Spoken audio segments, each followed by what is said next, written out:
Hi everyone, and welcome to Cooking with Miss Kuna. Today we are making baked corn dog muffins. Let's get to it.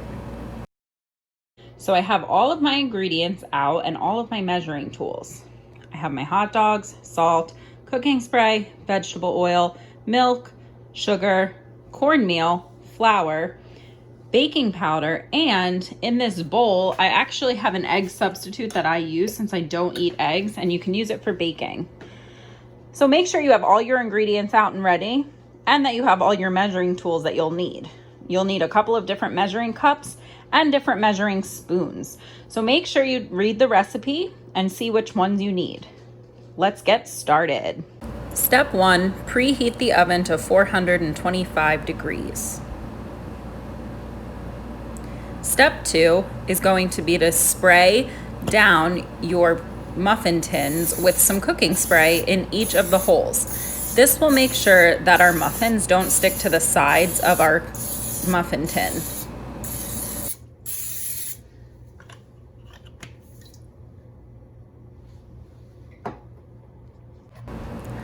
Next, we're going to start with our dry ingredients. You need your half cup first, and you're going to be putting the flour into the bowl. So make sure you scoop it nicely over the bag of flour and not over top of the bowl so the extra doesn't get inside. You're also going to need to use a knife and the flat edge of the knife to spread out the flour and get any of the excess flour off the top of your cup. So you can see that I am scraping it into the bag, and now it is nice and level, and I pour it into my bowl. The next thing you're going to need to do is use your same half cup and get half a cup of cornmeal. You're going to open your bag and scoop out some cornmeal. Again, you're going to need to use your knife on the flat side over the top of the bag to scrape the extra off back into the bag.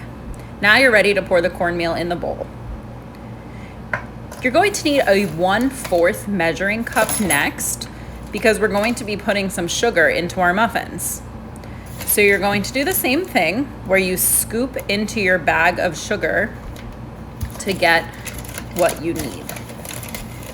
Once you've scooped it, use the flat side of your knife to shake off the extra sugar and pour it in the bowl. Next up, we are going to be using baking powder. You will need 1 teaspoon of baking powder. Inside the baking powder container, you can see the flat edge, which you can use to scrape off. It's the same idea as using a knife, but it's built into the container, which is really cool.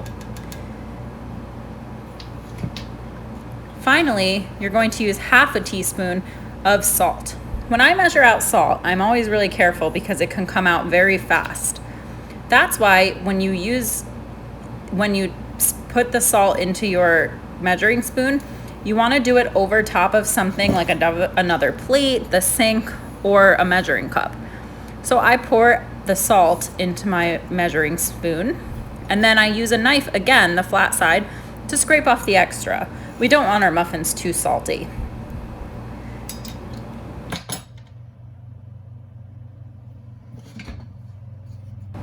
Finally, you're going to take a spoon and you're going to mix together all of your dry ingredients. Make sure you scrape around the edges of the bowl so you really mix all of it together really nicely. Once it's all one color and looks pretty mixed together, you're ready to move on to our next step.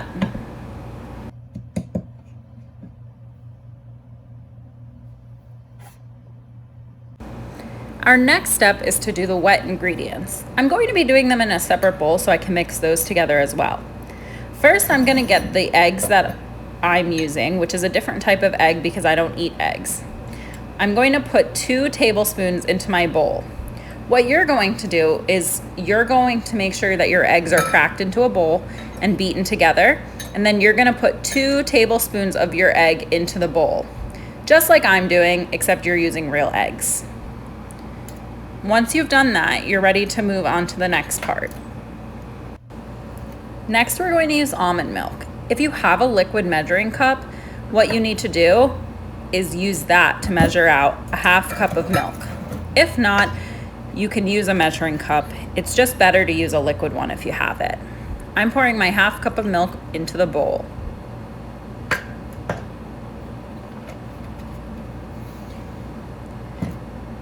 Next up, we're going to be using our vegetable oil. Be careful because this comes out fast. I got a little too much in my recipe. It still came out okay, but I want to remind you that liquids can pour out really quickly. I have my tablespoon ready and I need 2 of them to pour into the bowl. So I'm going to pour 2 in, and you can see I got a little too much in, so I didn't fill the next one up all the way. Always a good idea to do it over a different bowl though. Finally, I'm gonna mix together my wet ingredients so that I have a nice mixed bowl. The next step is going to be pouring this into our dry mix and mixing them all together.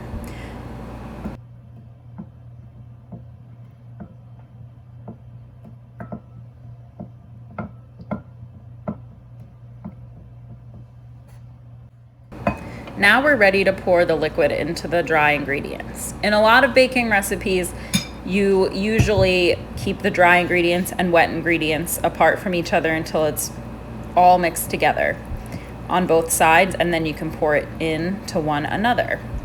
You can see it's already turning into a batter.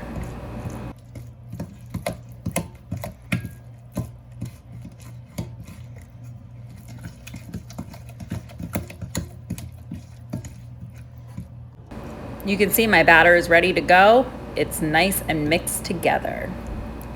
The next step is actually to pour this batter into each of the muffin tin holders. I didn't have enough to fill the whole thing in, but technically you're supposed to be using smaller muffin tins to make this recipe. Don't fill them up all the way. You want to fill it up around 2/3 of the way because your muffins are going to puff up at the end. So you want to be careful not to fill them too much.